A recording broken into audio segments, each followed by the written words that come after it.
Good evening, First Lady Lucy Turnbull, New South Wales Premier Mark Baird, New South Wales Police Commissioner Andrew Scipione, New South Wales Attorney General Gabrielle Upton, Lord Mayor of Sydney Clover Moore, ladies and gentlemen, friends and family.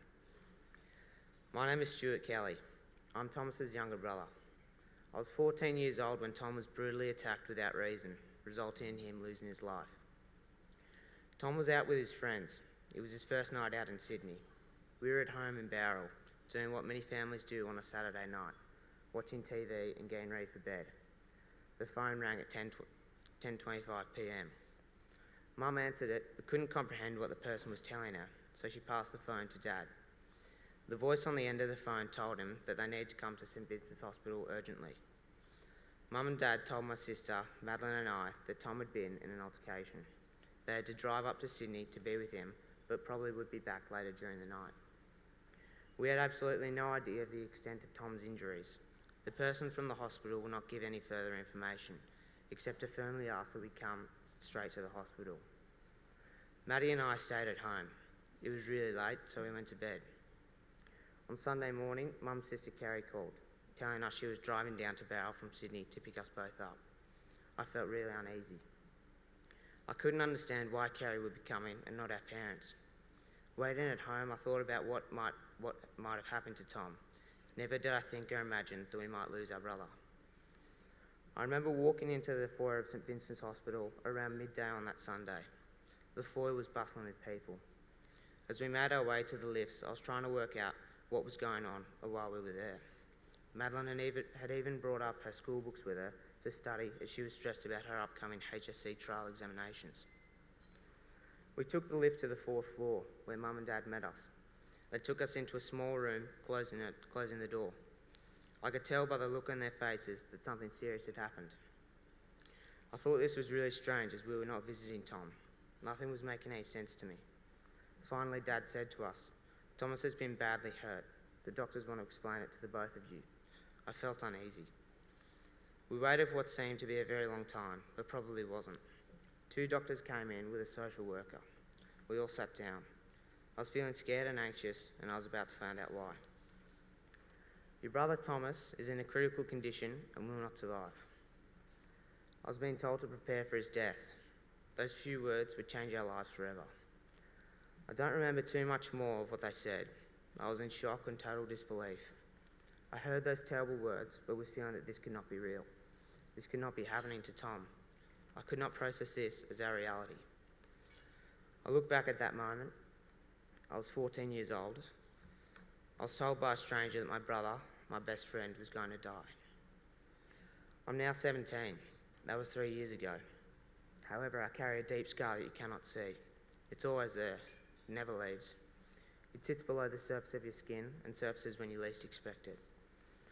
The last time that I'd seen Tom alive was at a Wallabies game against Wales on the 23rd of June. We had so much fun. Lots of banter between the two of us, laughing at the Welsh accents, trying to imitate them. It was a great afternoon, but now it is a memory caught in time, a memory of my final time with Tom. It is a memory that we should have continued to be joined by many more as we continue to grow up and grow old together. Thomas never deserved to die that night. It was not meant to be his time. In fact, I believe now that it could and should have been avoided. Our family lost a son and a brother. I ask all of you to look at me. I am but one person who has been affected by violence. It's a sentence that I have to carry for the rest of my life.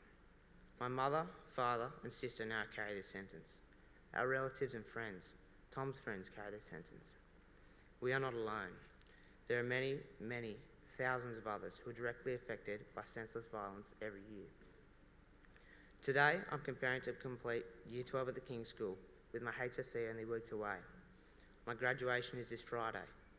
I still remember sitting in Fodder Hall with my parents and Madeline watching Tom graduate. Now it's my turn. How will I feel when the headmaster shakes my hand? I want to ask all of you in this room right now to think of your children or the children of someone special that you may know. Would you want them to be here on this stage right now, making this speech? It's time for change. Action is needed through strong leadership from the New South Wales State Government and the Federal Government. Action is needed by our friends and our families across all of our communities. Change to stop the growing epidemic of drug and alcohol abuse and misuse, and to say no to senseless violence. Premier, will you make this promise tonight? Australia is an alcoholic. We need to rethink the way we drink. Tonight, your involvement and your voice can and will make a difference. To finish, I would like to read a short poem that my father read at Thomas's funeral. It's a stark, blunt message to us all. It's titled The Guy in the Glass. When you get all you want and you struggle for pelf, and the world makes you king for a day, then go to the mirror and look at yourself and see what the man has to say. For it isn't your mother, your father or wife whose judgment upon you must pass, but the man whose verdict counts most in your life is the one staring back from the glass. He's a fellow to please, never mind all the rest, for he's with you right to the end, and you've passed your most difficult test if the man in the glass is your friend. You may be like Jack Horner and chisel a plum and think you're a wonderful guy, but the man in the glass says you're only a bum if you can't look him straight in the eye. You can fool the whole world down the highway of years and take pats on the back as you pass, but your final reward will be heartache and tears if you've cheated the man in the glass. Thank you.